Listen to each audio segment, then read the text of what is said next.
It is none other than the Mayor of Bristol. We might as well go straight into it, haven't we, Marvin? We might as well. Let's get the mic up, shall we? Jumped off my bike, walked in the studio, so it's all good. Yeah, well, we might as well. We've only got 55 minutes to go. We've got loads of questions. We're already having a heated debate as we've walked into the studio.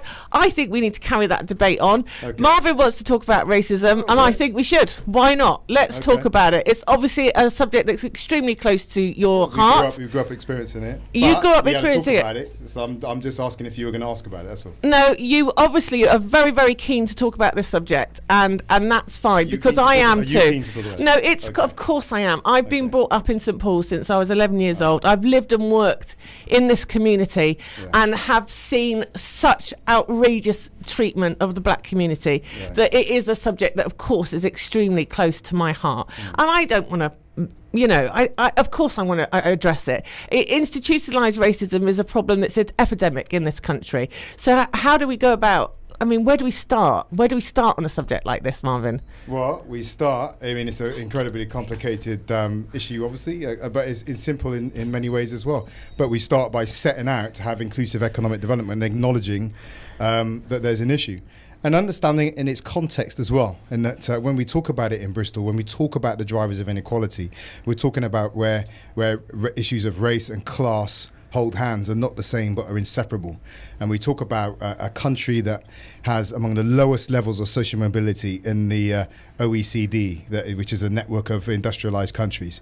That means that your parental background and wealth is the single most effective indicator of where you end up in life. Not your talent, not your hard work, but your parents' wealth, which is a huge tragedy. And there's a report that's just come out from the Social Mobility Foundation that said that actually there's another kind of stinging fact they found out about the UK is that high ability people from poor backgrounds do worse in life than low ability people from wealthy backgrounds. So you can see how much your parental background determines your life chances. So these are among the challenges that are all tied up in the challenge around race and class in Bristol. Unfortunately, racism, as we mentioned at the beginning, is epidemic in so many institutions. From Bristol City Council, and you've done some amazing work. Bristol City Council, and that's to the police. You obviously you can mention some yourself. Well, you're the journalist. I was leaning for you. I'm not actually. I'm just a DJ who's here on Community Radio, just trying to do my bit for the community. I'm not even a trained journalist, so you can back that away as long as you like. I haven't been to university. I haven't got any qualifications. Half the time I don't know what you're talking about. But I'm here to try and do my bit for the community. I've got a list of questions from listeners which I've been collecting for weeks to ask you.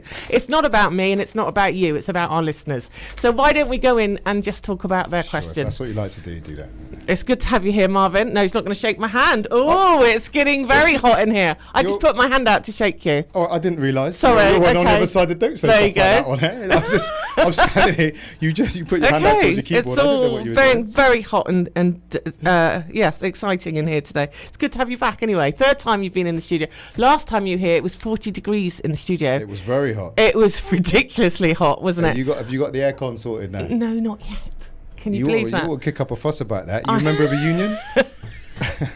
I wish. Talk to Paul and Roger. Roger, Paul, you need to get this sorted out. Okay, right.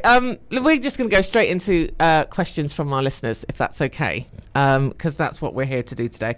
Gwyneth Rees wants to know if there's any plans about congestion in the city and any radical ideas on making Bristol plastic free.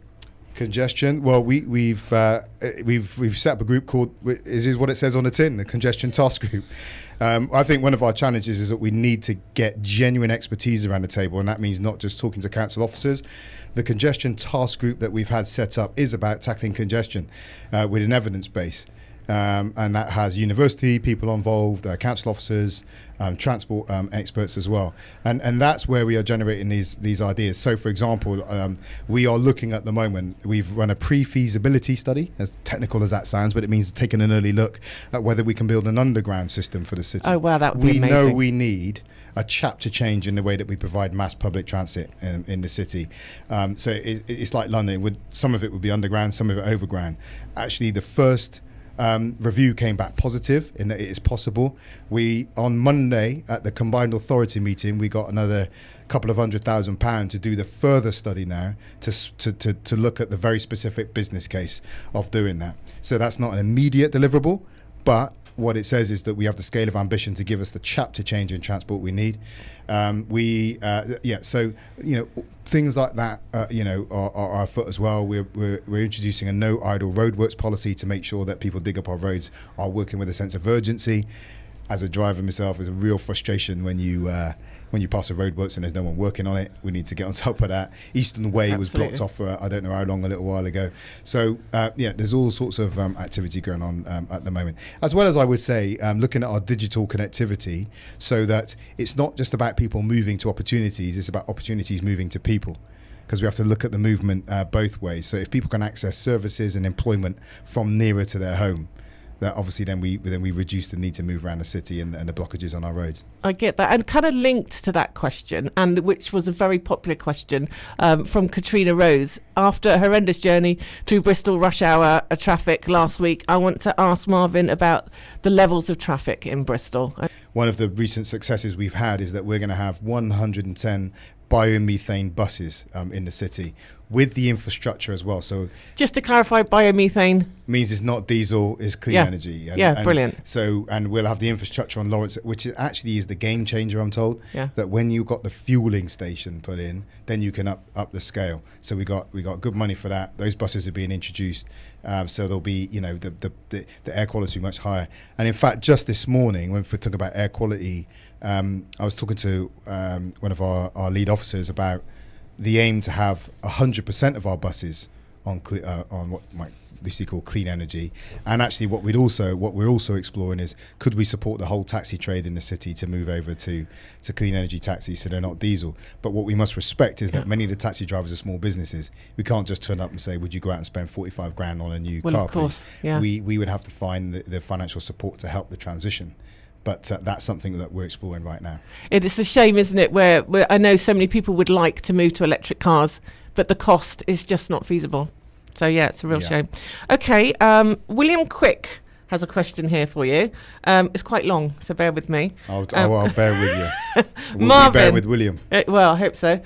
Marvin, in your July annual statement to full council, you contrasted your politics to those who protest against you by saying, the worldview I bring to this challenge is grounded in Bristol, my family I grew up in, not one I read about or discussed in a university seminar. If this is the case, was it not a waste of time for you to do a master's in political theory and governance? And given that such a course would seem to be very relevant for the work of a mayor, is it not slightly counterproductive for you to ignore everything you read and discuss in university seminars? I told you it was long-winded. Did you get it? Did you get the question? Well, yeah, I do. I mean, basically, he's saying that why were you dissing your education? I think is the length of it. I didn't. I don't quite. So let's try and work out what the question is actually about. Shall we work back from the start? So what would I say? I would say that my worldview is grounded in my background. I can't, as I look at the world, I cannot escape looking at the world, and neither would I want to, looking at it as a black man, looking at it as a mixed race man, looking at it as a man with a white mother growing up with a brown baby in a city in which race was a hot topic, growing up in a city that had the racial tensions of the 70s going into the riots of the 80s. My worldview is grounded in that. The impressions that made of me. We say that people's life chances in many ways are determined in the first 5 years of their life. So clearly it's grounded. In fact, my master's in political theory and government was in Black American politics. So it was an absolute continuation of me understanding the role of race, power, and class in the world. Anyway, so there's no kind of conflict there. And again, I guess he's Googled me. If he Googled a little bit more, he might find out the subject matter. Might find my dissertation too. Probably might help him.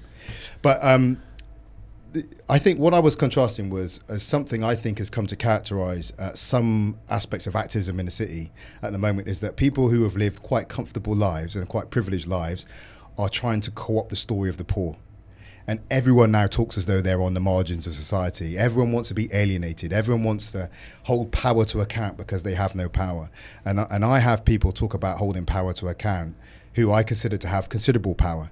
they come from wealthy parents. Right. They don't know what it is to be optionless in life. Yeah. Even I had a conversation with someone the other day who was saying he was poor and he's got rich parents and he can call them up. I said, well, then you're not poor. Not poor, of course not. You know, and that easy assumption that because someone goes to university and reads about Latin American liberation or reads some socialist tracts, somehow gives them a pass to begin talking as though they are members of the oppressed and they have an authentic experience from which they can speak from, is a challenge.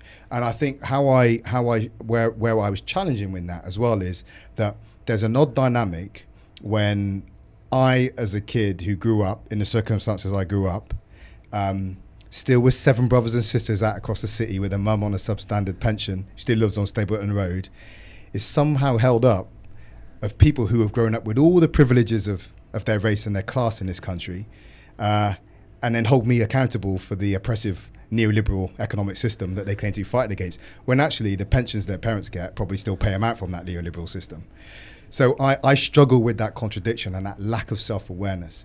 And I suppose my point is that reading some books and going to a couple of seminars and getting some knowledge does not give you a pass to ignore the fact that someone like myself, someone like Asher Craig, someone like Hibak Jama are in positions of political office against the odds.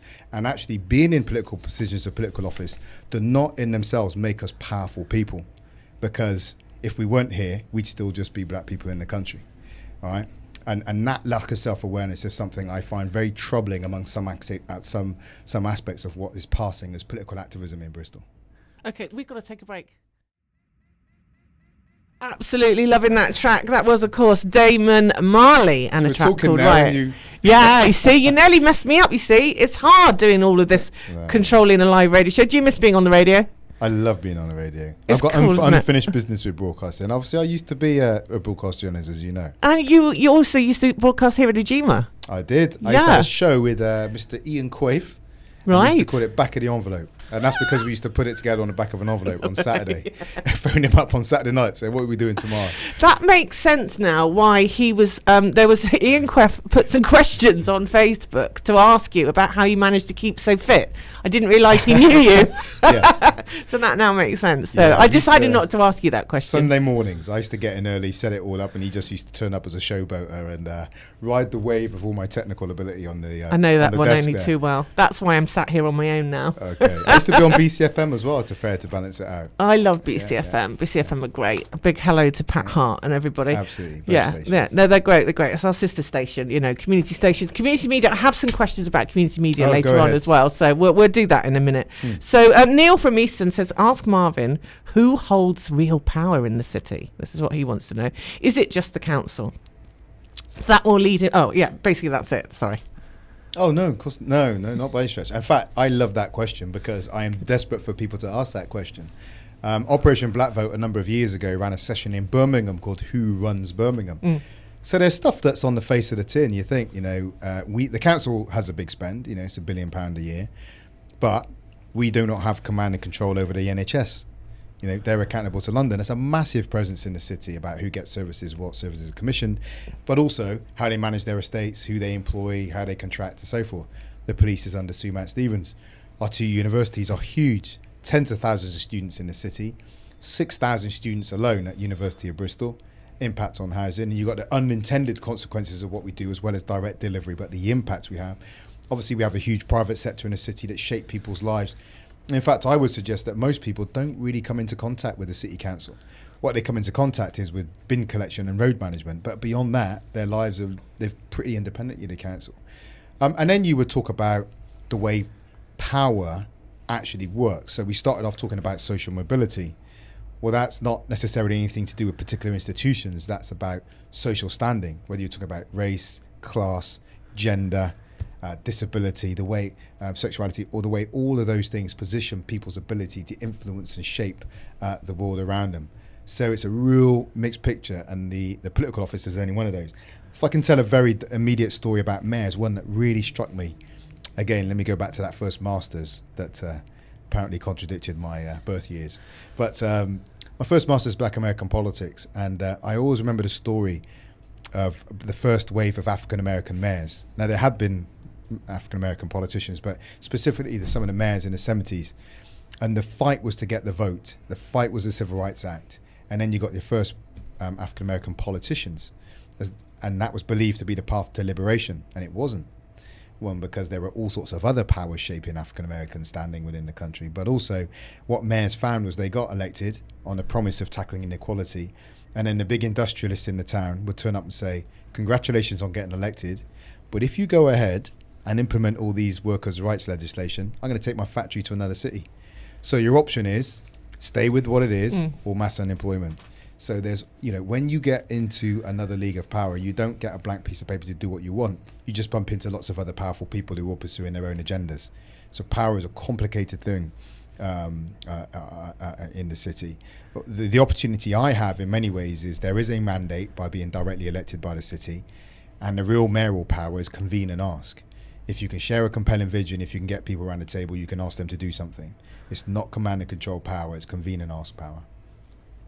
Yeah, no, okay, that's a very interesting answer. Thank you. I kind of want to spend a little moment before asking this question about maybe celebrating some of the achievements that you have made, if that's okay. I have noticed you getting a battering in the press from certain other media radio stations. I happened to listen to an interview of you yesterday, and I thought you slam dunked it. High five. No, really. I mean, what was this going on about a mayor fest when actually you're bringing Parliament of Mayors? Thank you. And Bristol in the past has been maybe denigrated for a lack of getting involved in certain things. I wondered if maybe you would sort of highlight what you were saying in the interview yesterday about how you're saying that Bristol has had a reputation for not delivering, and maybe how we could change that. That's coming from me, I'm afraid, of being a bit selfish. I would address this there. I thought it was if we were hosting the G20, you wouldn't call it a national leader fest, would you? You'd say we're hosting the G20. To me, it's self-evident. And also the charge, which is really disingenuous, is that we're paying for it. What we're doing is we're underwriting it to give it a guarantee so we can get the project across the line and go out and secure the dates, book the hotels, and then secure the mayors and then win the sponsorship. Just to somebody who's listening who maybe doesn't know what we're talking about. Oh yeah, so I've been made treasurer of the Global Parliament of Mayors, which is incredible. When I think about me being a shaved-headed kid from Easton, suddenly I'm number 3 in the Global Parliament of Mayors. So this is a network of mayors all around the world, on every continent. The chair is Patricia de Lille, the mayor of Cape Town. The vice chair is Peter Kurz, the mayor of Mannheim in Germany. And this is bringing cities together to tackle issues such as climate change and migration. The best way of exemplifying how important that is look at the United States. Trump withdraws from Paris. US mayors say, don't worry, we're going to deliver it in our cities anyway. De Blasio in New York, mayor of Dallas, mayor of Philadelphia. Trump tries to take action to tackle, to grow after migrants. Mayors say, well, I'm not going to enforce it. I'm going to protect migrants in my city. So Bill de Blasio in New York. So what we're saying is that we need cities to have more power. We're bringing that network to the city. So we'll have 80 to 100 mayors from all around the world in Bristol for 2.5 days.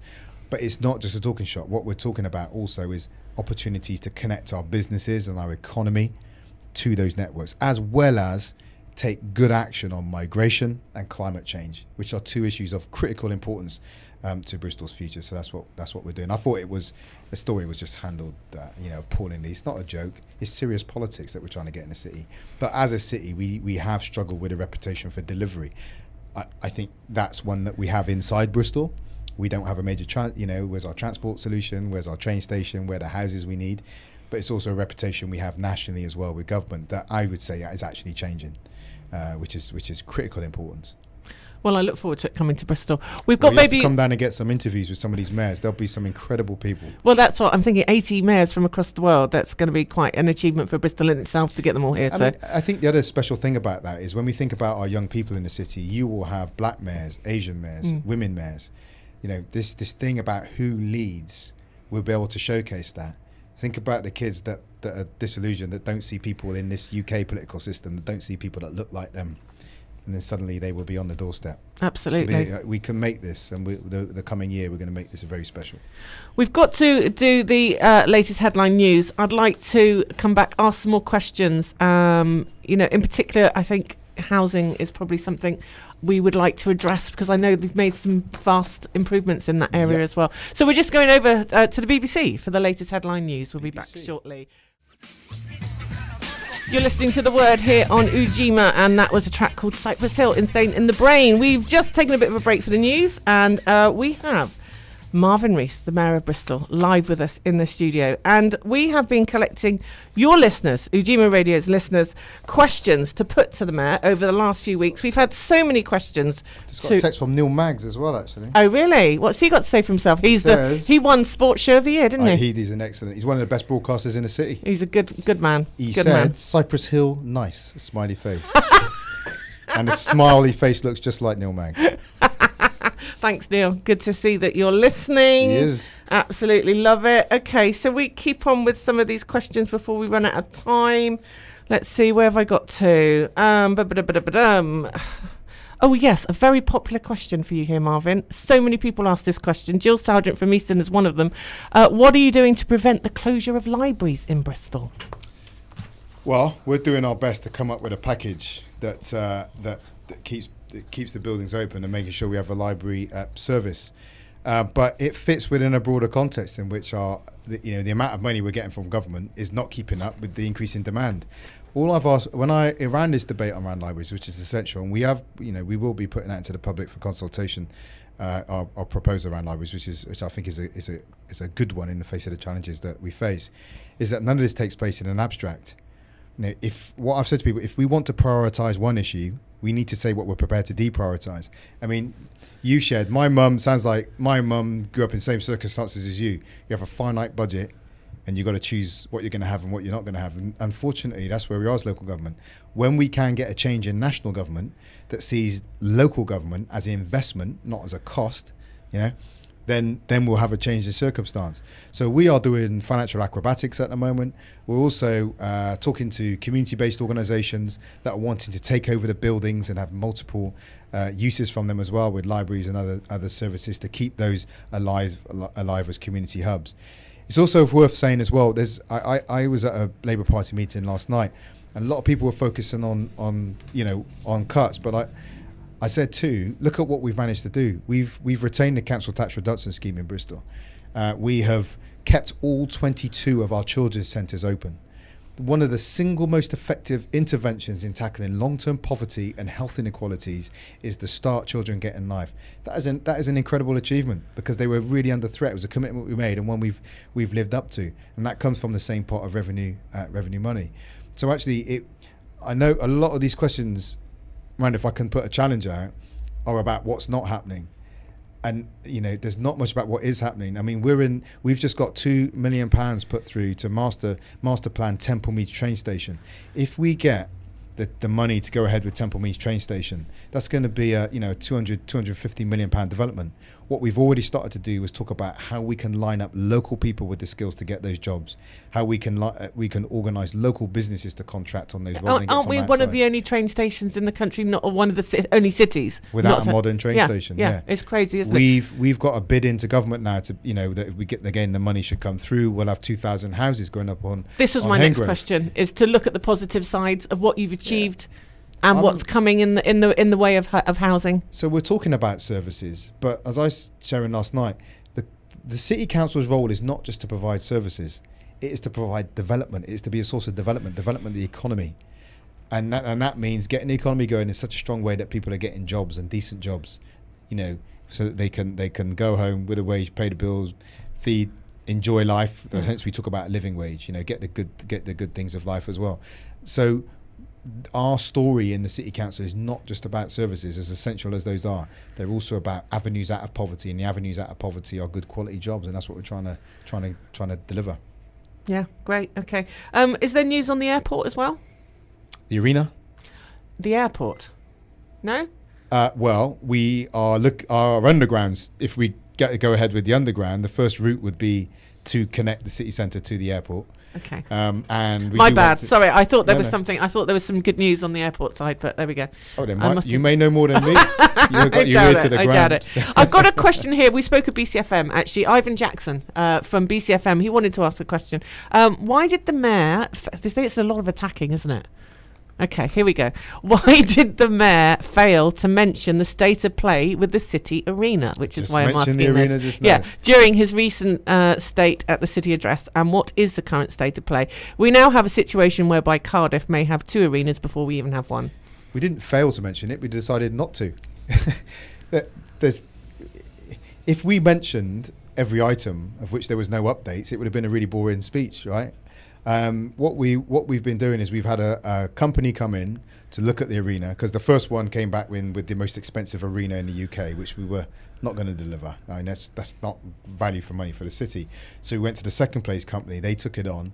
They were doing the piece of work to look at how much would it cost them to deliver the arena against the plans that were on the table. Right. And we have a value for money survey going through to make sure that what we spend taxpayers' money on in terms of arena is actually value for money. Do you think a 12,000 capacity venue is what Bristol needs, or do you think We we do need need- like a 50,000 stadium out at Filton or somewhere like that? Oh no, And we need an arena about that size, Do you because think so? that's Yeah. manageable. So if you're talking about darts, okay. boxing, music venues, you don't want someone as big and vacuous and Yeah. So No one ever goes that to. would be interesting, right? Just people in the front row in a little circle, even if you got 10,000. We have got the city ground anyway, haven't we? Yeah. Which Yep, has all well- been done up nice, so. And Bristol City have done incredible work with their Yeah. own conference centre and the stadium down there, and Bristol Rovers want a new stadium as well. So we need world class sports venues, but we do need an arena, and we are committed to delivering that. One of the challenges I would say about being in local government is that we are a democratically accountable organisation dealing in commercial matters. And that means that we hold the need to be open and transparent with the need to be commercially sensitive. And that's always a tightrope we have to walk. And that's also around the arena right now as well. If, at the moment we've got like 37% of children living in poverty. 25. Okay, 35% of children living in poverty. I'd hate to admit, but my son's probably one of those. What can we do to come together, stop attacking each other, right? What can we actually do to try and help you to improve our situation, get out of austerity? Austerity isn't working. How can we make things better as a whole? Well, in terms of national policy, people need to vote the right way at the next general election. That's just the bottom line. National government have a lot more flexibility over the way it spends its money because they can expand and contract it. Local government, essentially, we are the most centralised country in Europe, and much of the spend is directed from London, not from the local level, and that's an ongoing challenge that we are fighting. In fact, if you'd seen an article just earlier this week, the regional mayors, Tim Bowles, Conservative, Andy Burnham, Labour, Andy Street in the Midlands, Steve Rotherham, who's Labour up around Liverpool area, they've all made that case to government this very week that we want the money to be local, so we've got control over it and we can decide what we're doing rather than it being kind of let out on occasion by Westminster, which is not a satisfactory way of running the country. But tackling poverty is obviously multifaceted. I mean, like I said, we've committed to ending food hunger in the city. If you're aware of this, we've got a big citywide campaign going on now, which is not just let's give out food, but let's look at the sources, whether that be financial literacy. We launched just 2 days ago a campaign to end fuel poverty in the city. 25,000 households in the city living in fuel poverty, and often fuel poverty and food poverty go hand in hand. It's do I heat or do I eat, right? So we've got initiative to tackle both of those areas. We've got a drive. Helen Godwin, he's an amazing cabinet member, and then Claire Hiscott, another amazing cabinet member, both working around children, young people in education, are recruiting people to go and read with children in schools to get their literacy levels up.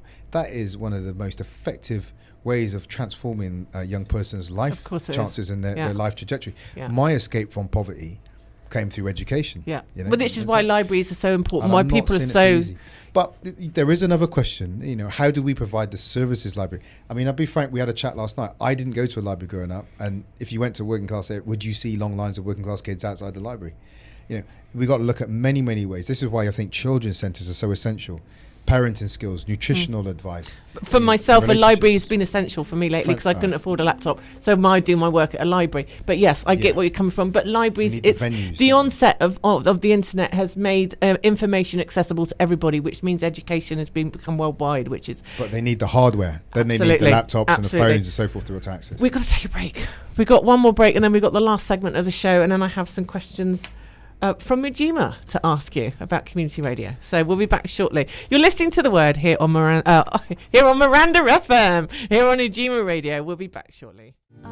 Okay, lovely track, but we're going to cut it short. That's the sound of Dukes, and I love the snow. Tammy Payne, we love you, Tammy Payne. But we've got Marvin Rees, Mayor of Bristol, live here on Ujima Radio for just 10 more minutes. Now, we've got a few more questions to ask Marvin. We've got some questions here. Actually, they are from Ujima Radio listeners. It came from our Ujima Radio website. How do you see Bristol City Council working with grassroots organisations? Well, Bristol City Council cannot deliver alone, so there has to be a partnership is a very overused word in Bristol to the point at which it's become meaningless. But actually, I was looking at the corporate strategy, which is going to be made the council's business plan, as it were. And one of the things I said in there that we have to be an enabling organisation, a development organisation, and that means investing in and enabling grassroots organisations. But let's not shy away from it. That comes against a very challenging financial background. So there are challenges, but what we've tried to do is protect the amount of money and protect the financial investment that we put into our community-based organisations. But I'd say the relationship shouldn't just be one that's monetary. It's also about supporting organisations to identify multiple funding streams as well, to move to that positions of sustainability. That's good development. I used to work in a tier fund international development agency, and that's what we want to do. How do we get to a position where you are empowered, and that means you've got power over your own money. Absolutely. How do you see the future of community media, and what's the role of community media in Bristol's developing landscape? Well, in part, that's down to community media and Yeah. what it sees its role as, how powerful it feels it becomes, and what it feels it's able to talk about and not talk about, as we've been discussing. Thank you. So, that... The authenticity of community media is up to us to decide, isn't it? As a representative of community media. Well, you'd hope so, Yeah. but obviously we know it's not. Yeah. Because there are other broadcasting voices out there who want to have an influence over what broadcasters, what community media say. But what I would say is that, I think, when I worked in the health service, we launched the Healthy Living Show on Ujima on Sunday after myself and Mohammed Al Sharif. We see that community media was reaching out to communities in ways that many mainstream broadcasters could not or would not. It was also incredible, a pathway back to employment for volunteers of all levels, on air, off air, technical ability. And these are all things that contribute to the common good, but also result in good mental well-being. Volunteering, connecting with people, having a purpose, having a reason to get up. So the value of community media is much more than broadcasting. It's the whole product, it's the empowerment that goes with it. So I see it as having a massive future, and love to work together to make sure how we secure it. Because certainly the mainstream outlets are not equipped enough to cope with the kind of stories that community media can unearth. Yeah, I agree. In what ways can community media ensure it plays a role in holding power to account? Well, you tell me. We've been talking about that. I'm asking you the questions today, young man. All right. Well, okay. Well, it needs to be authentic, and it needs. Yeah, it is. Yeah, absolutely, and that's where community radio can come in over the mainstream media. Yeah, what we must be clear on is it shouldn't specialise in holding some power to account and not other powers to account. Exactly. So, and that's a conversation that I think community media is going to need to have in the next couple of days, quite urgently, I think, actually. Yeah. Otherwise, it will struggle for credibility. But yeah, I mean, that's part of its role. But let me just say something about the word holding power to account.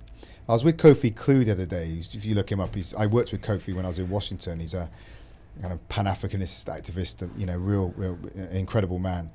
And he shared with me actually that there's a problem with the word accountability because there's an interpretation, there's impression that comes from, I'm going to hold you accountable. And what that means is I'm going to sit back, watch what you do, and I'm going to point out when you fail. Armchair critics, yeah. Yeah, we need something that's different to that nowadays, because it needs more activity. No one can deliver alone.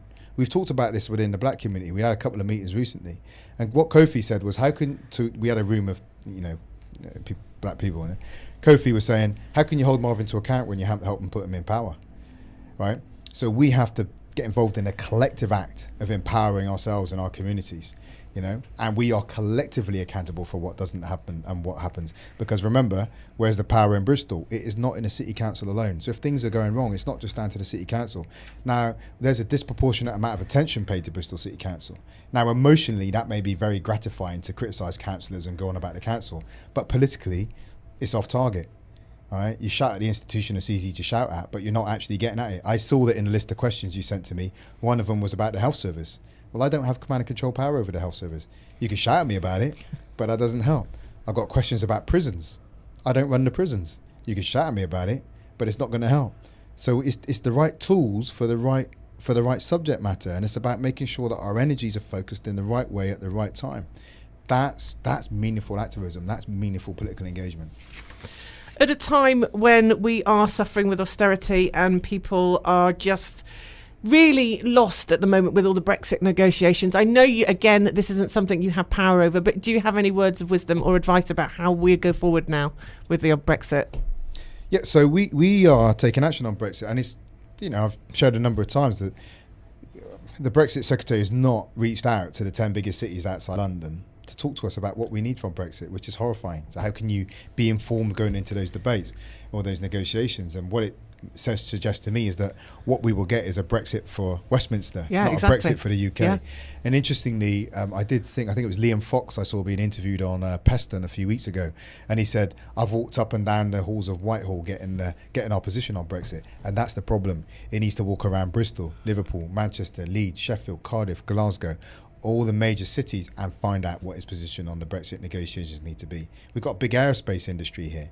We need access. He needs to know what we need. We've got a big media sector in Bristol. He needs to know what that sector needs to be sustainable going into the future. So I don't think Brexit's handled very well. I think human nature would say you can't spend, 3 years and then an intense campaign slagging people off and expect to get a nice civilized sit down at the table. People don't work like that. I think it's also self-evident that they're going to want to make an example of the UK. It may cost them, but the cost of other countries leaving the EU would be greater, right? Than the price they pay from getting a bad deal on the UK's exit. Do you think that's why they're kind of trying to make it sure we get a bad deal so that no one else follows suit? Self-evident to me that they would want to make an example of us. Yeah? Exactly. Which is where I think cities can be the solution. Yeah. So you can do whatever you want with Boris Johnson and David Davis. Deal with us. Bristol voted to remain. Deal with us. How can we secure Bristol-based businesses access to the European market or do trade deals with other European cities? And we're going to be exploring that with the core cities. I'm not saying we've got it all worked out yet, but we're looking at all we can do to make sure that Bristol it does not go down with which I mean, the government at the moment, they must know it's all going badly, but they insist on going down this road. It's like, but then again, you've got it being led by people who, when things go wrong, can buy themselves out of the consequences. They'll send their kids off to private schools and they'll live in, the nice parts of London. They won't be raw people like me and you who are, in the communities dealing with the financial hits that we're going to end up with. Do you think your upbringing is giving you a unique understanding of how to handle and manage the city? Well, it's not unique. I only ask because it isn't unique, but maybe perhaps in the halls of power, it's pretty rare, shall we say?